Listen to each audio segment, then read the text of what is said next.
The purpose of this video is to show the many different information tools that we have available to us for debate preparation when it comes to a researched debate event.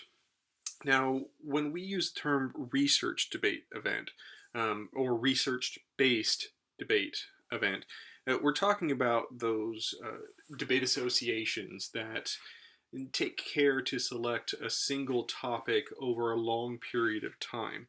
This is in contrast to limited preparation debate events, which typically have different topics for every round and may give you less than an hour to prepare for it. When you have research-based debate events, then you can have a topic over a couple of months or an entire season, which could be up to 10 months of a year. And so we're going to be focusing on one example of a research-based debate event known as the National Forensics Association Lincoln Douglas Debate Event. And in short, it's known as NFA-LD. So in this particular debate event, they have one topic all season long, and it is specifically a policy-based debate topic. And the one for the 2019-2020 season is resolved: the United States federal government should implement an energy policy that substantially increases investment in one or more of the following domestic energy sectors: nuclear, hydroelectric, geothermal, wind, or solar. This particular resolution is a good illustration of the care in the word choice that people use. There's a very long process that they go through where people write different policy papers or topic papers, and they select through a series of voting in order to come to this particular topic. And since it is a one-on-one debate event, it is very well suited for video debates and asynchronous debate. So when you're given a topic like this, and it is that sort of dense and complicated topic, it might be a little intimidating deciding where to start, especially if this is your first time debating. So I'm going to walk you through the typical process that I use, hoping to steer you clear of any pitfalls that you might have that a normal debater might encounter. So the first thing that you want to do when you are presented with a topic like this is clearly you're going to sit down at a computer in order to start your research. It's not like there is a whole lot of common knowledge that you necessarily have about these things that you can start documenting. But if you do have common knowledge about any of these, then you should rely on it.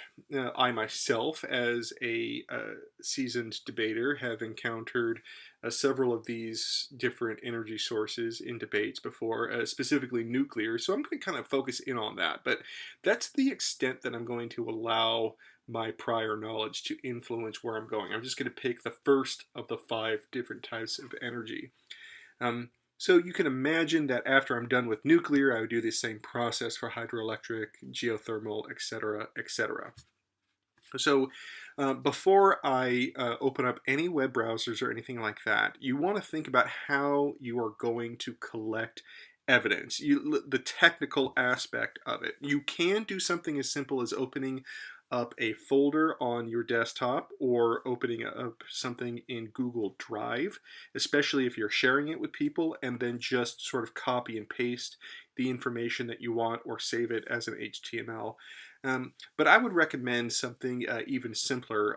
An application known as Evernote is a free application, or there is a free version of it that is well suited for your personal needs.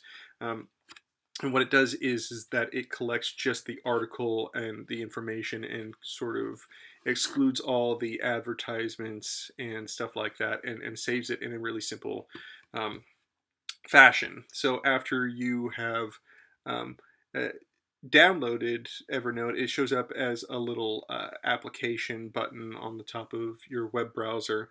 So let me show you. After that, what I do is I have decided, or I've discovered that perhaps the best way um, to research things is to just put in really simple search engines in specific places. So what I mean by that is I look up. I have my favorite political search engine, I have my favorite popular search engine, and I have my favorite academic search engine. These could be different for you. You might not have access to the same things I do, but you can still try it out. All right. So for the political, I I love this website called govtrack.us. Now, when you go to govtrack.us, there is a way for you to search. And as you can see here, I put in the term nuclear energy in the search bar. And what you get as a result of that are the top bills that are relevant to that particular search.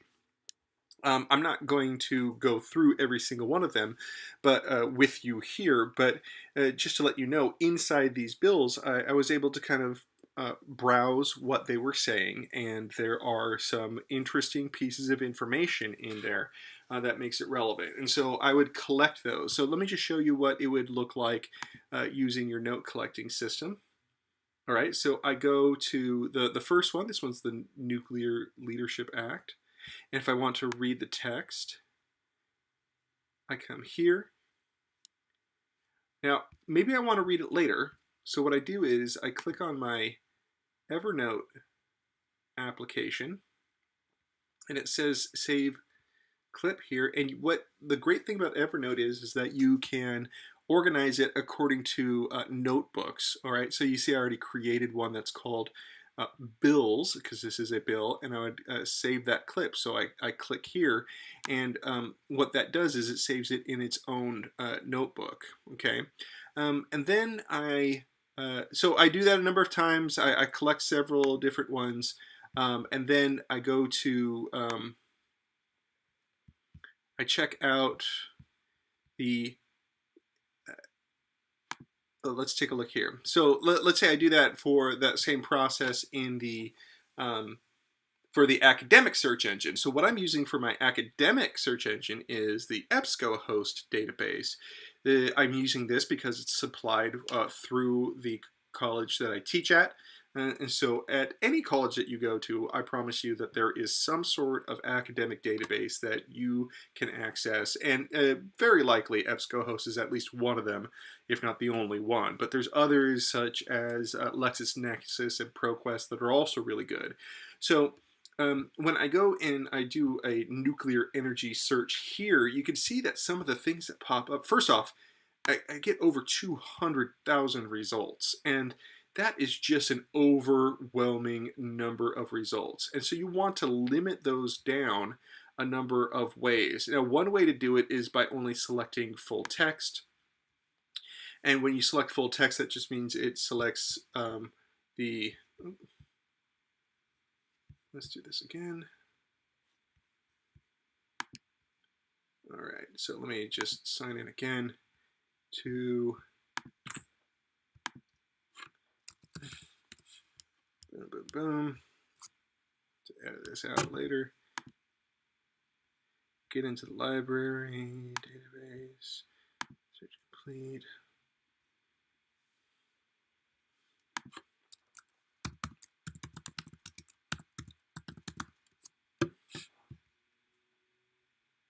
Okay, so like I was saying, okay, so if I just search for nuclear energy, I get over 46,000 results. And that might be, that is definitely overwhelming. Not only that, but if you look at some of the titles here, the titles are also really overwhelming. Now, you can limit the results by date, which I highly suggest that you do. Like within the last 5 years is a good marker, especially for something as technological as nuclear energy. You probably want the latest stuff that's being talked about. But even then, you still have over 15,000 results and really complicated headlines that don't make a whole lot of sense. So I would suggest doing an advanced search and using other terms from the resolution. So like invest is a word that you find in the resolution that substantially increase investments.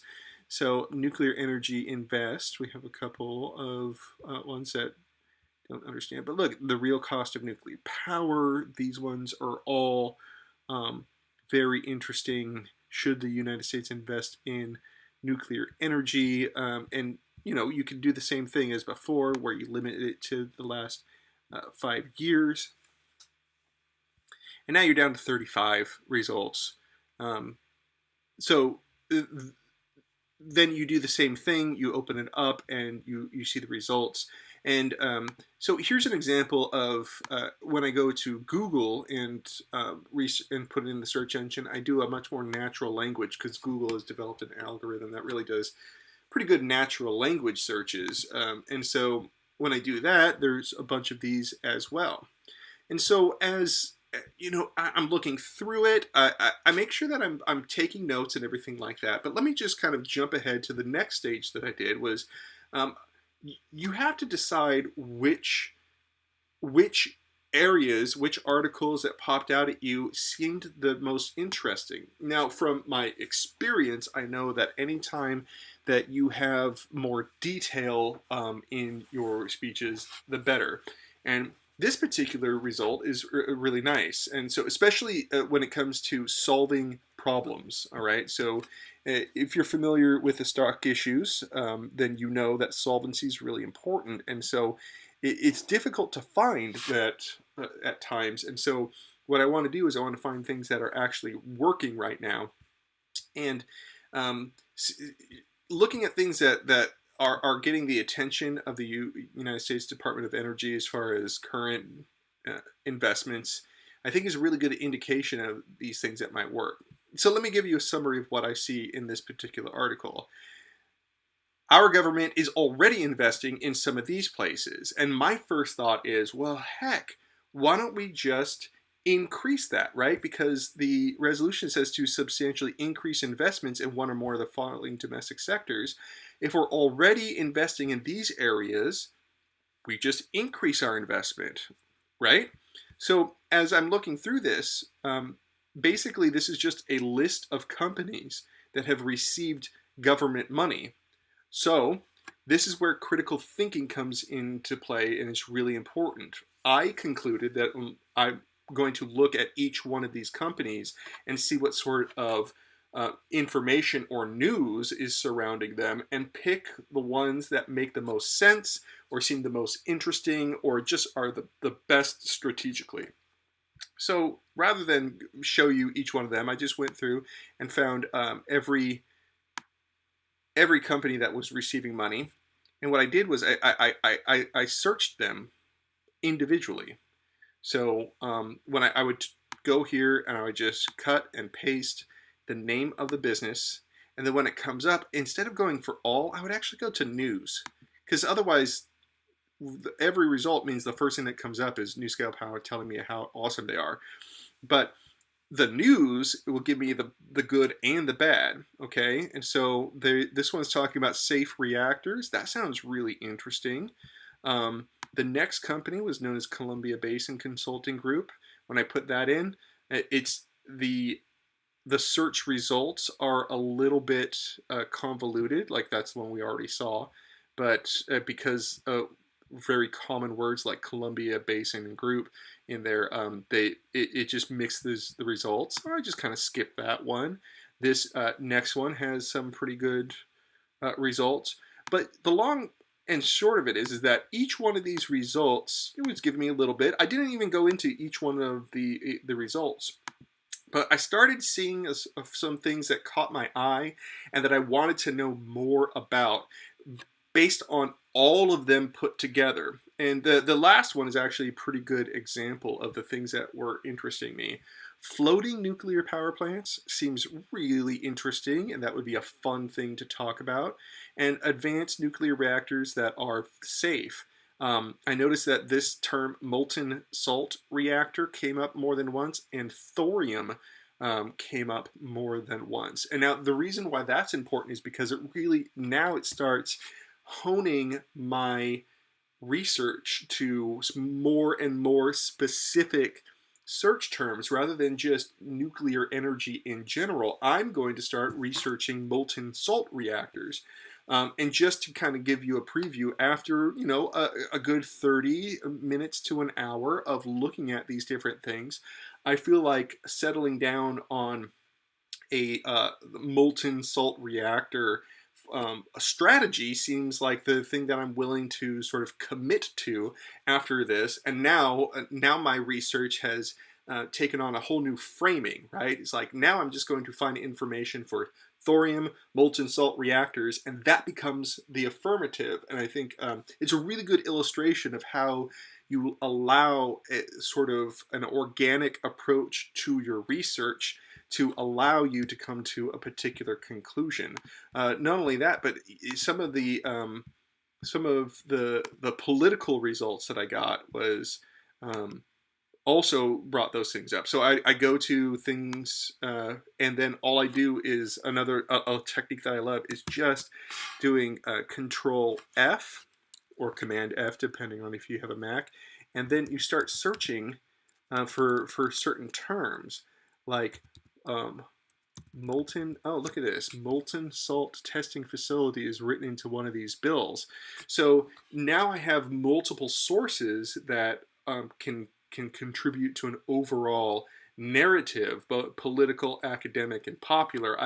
I know that I have enough literature to contribute to a single thesis and case, based on allowing myself to kind of be open to going in any direction possible.